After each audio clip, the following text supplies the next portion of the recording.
All right, good people, welcome back to another incredible episode of the Planning Podcast. I am here with greatness. As soon as I walked in the room, I felt my net worth increase.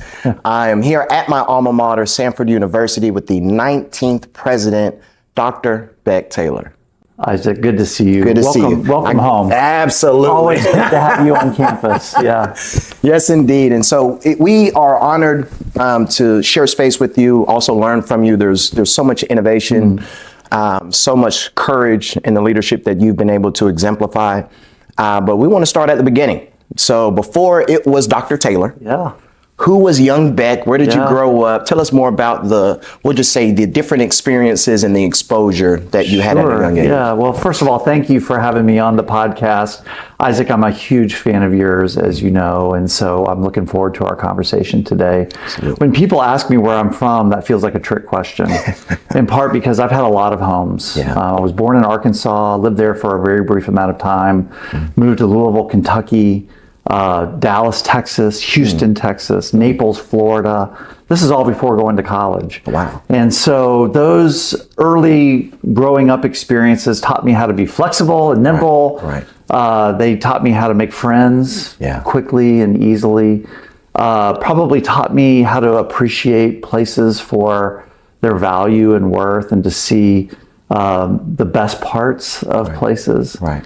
And then, through higher education and professional life, it's been more moving around. And so I think my early childhood really prepared me well for a life in higher education, a life that really has moved me around the U.S.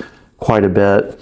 I like to say that my earliest childhood was probably well scripted for my future as a Samford University president. I was the child of a Baptist preacher and a beauty queen. And Isaac, I've often said that is the perfect genetic combination to create a Samford president. Right? That's right.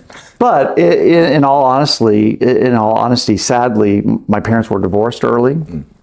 That thrust my mom and me into transient poverty and some homelessness.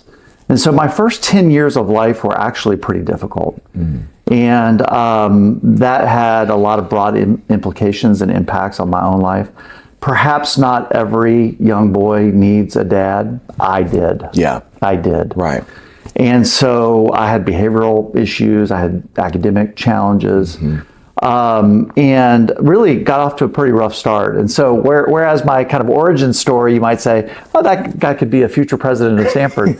If you had known me when I was in first and second grade, you would have thought this kid's headed for trouble. Yeah. And the intervention in my life, the redemptive story, if you will, of my life was my stepfather, who came into my life when I was 9 years old, adopted me.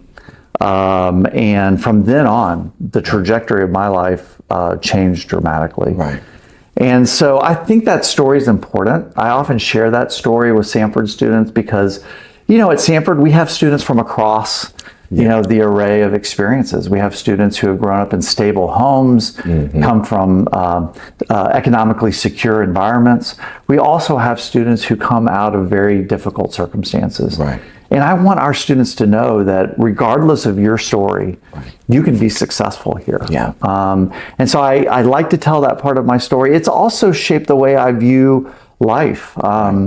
It even shaped what I was interested in as an economist. We may talk about that later around, how do we direct public policy to help pull kids, particularly kids who are in struggling situations, living in poverty, living in homelessness. How do we pull them, into better circumstances to allow them to flourish? All of that interest was shaped by those early stories as a young boy. Wow. Yeah.